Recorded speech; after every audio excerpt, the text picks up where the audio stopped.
Mark Spencer here from applemotion.net and rippletraining.com with a motion tip, 5 tips actually, for managing layers in motion.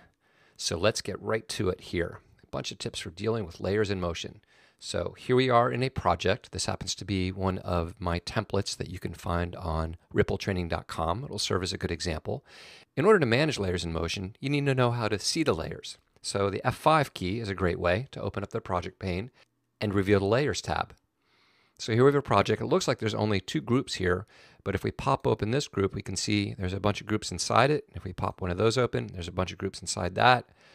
And if we pop those open, it just kind of keeps going and going. A lot of different stuff going on here. So typically as you build sets out, you build your composition, you get a lot of layers and it can be difficult to manage. So let's talk about a couple of ways to deal with that and how to manage these layers. One idea for being able to just look at a particular item in a project or for performance purposes is to solo a particular layer. So for example, if I open up this sets group and then I open up the set 1 group and I option click on this little activation checkbox here for the drop zones, we will only see the content of those drop zones. Nothing else is showing at all. That's why all these other activation checkboxes are grayed out. Not actually grayed out. If they were gray, it's a little different, but you can see they're blue, but they're kind of ghosted. If I option click again, it brings it back again.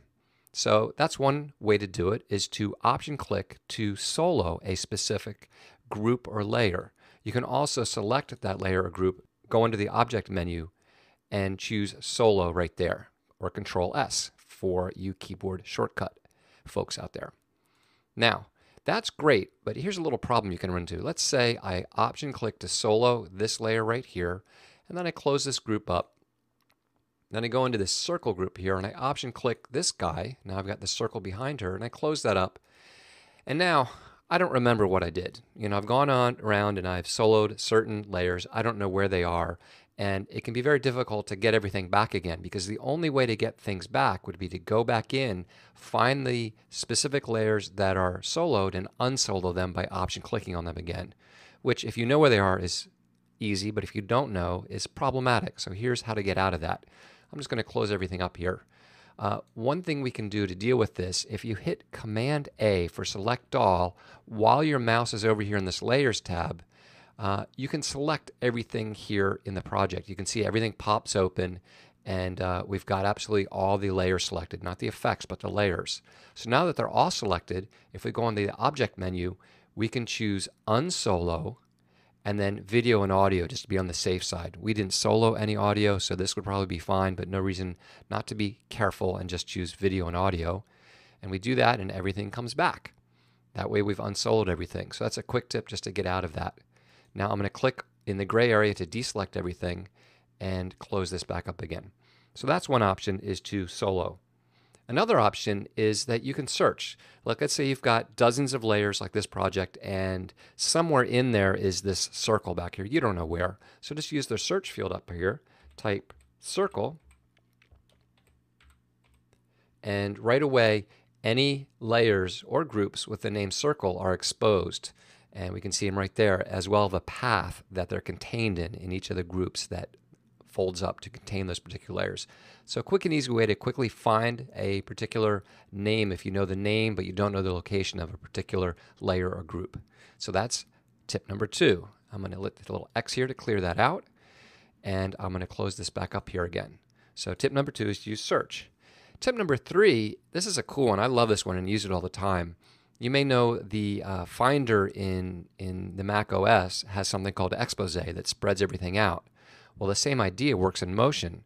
And the way you invoke Expose in motion is simply by pressing the X key. So I'm going to press the X key, and what happens is every layer that exists at the current playhead location, which right here I'm at 1 second, every layer is spread out in the canvas.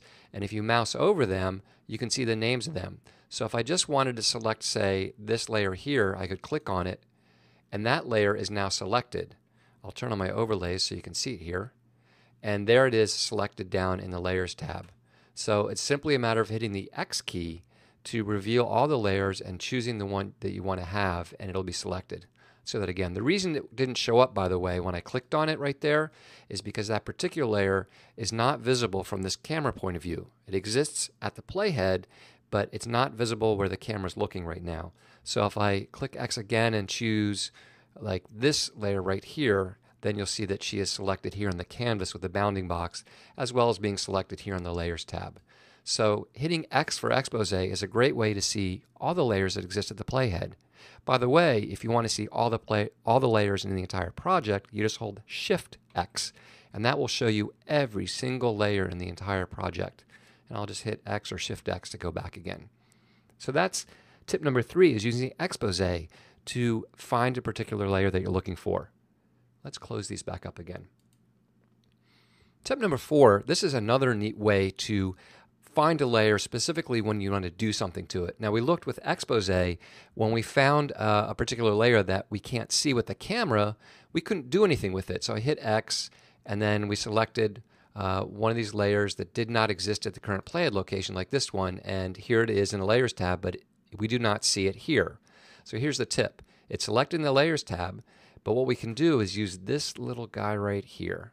This is called the Isolate button, and if we click on it, it'll take that particular layer or group and it will bring it face forward so we can see it no matter where the camera is in 3D space if you're in a 3D project. And by the way, all these tips work in 2D projects as well. But it brings that particular layer or group forward and isolates it from everything else.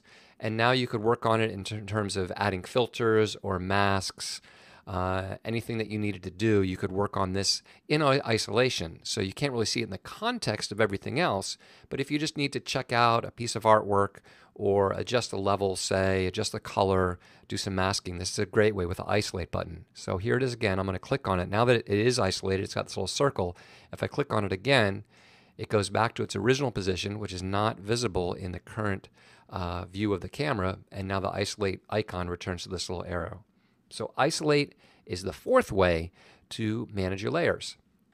Let's close these up again. I'm going to go back to the top and close this up. Now, this is really cool. This is the 5th and final tip here. You may notice if I click open the sets group, we've got all this stuff opened up, right? Look at all this stuff. And if I close the whole group, it doesn't close anything within it. So to really clean this up, I would need to go in and, let's see, close this guy, and close this guy, and close this guy, and close this guy, and all this stuff is open up, and then, let's see, I close set 1, but then all this, oh my God. So this is going to take a long time if I really wanted to collapse all this stuff down, right? So here's a great tip. What you do is, rather than just click this little disclosure triangle, hold the Option key, and if you Option key and click, and then I'll show you, I'll open it up again, see, it closed everything. So Option clicking actually collapses all the levels down and gets everything nice and neat. If I go back into set 1, everything within there is closed as well. So it works that way to close things or collapse things. It also works the other way. Right now, if I open it, everything's closed. But if I hold the Option key and open it, boom, it opens up everything in there. And I probably wouldn't want to do that there. I'm going to Option click again. More likely, I'd open this sets group and then say I'd open this set 1. And let's say I want to see everything in here. Let me just pop open for a minute. Oh, there's no extra groups in there. So let's say I just want to see everything in set 1. I'll Option click on set 1, and it shows me everything in there. And in fact, let's move the mouse between 2 layers or layers and groups and drag up just to make everything a little smaller. That's a little extra tip that you can use to fit more layers into the view. And where we can see everything in set 1. And I'll Option click to close everything up. If I open it again, you'll see now it's been collapsed down to the top level in that set 1 group. So really neat thing to be able to Option click to reveal those sets. So those are 5 tips and a bonus tip on how to manage layers in Motion. Hopefully you found that useful. If you want more tips on Motion, please visit applemotion.net. And if you're interested in any of my training projects, templates, alpha transitions, and all the great stuff that we create, please check out rippletraining.com for Final Cut Studio training. Thanks for watching.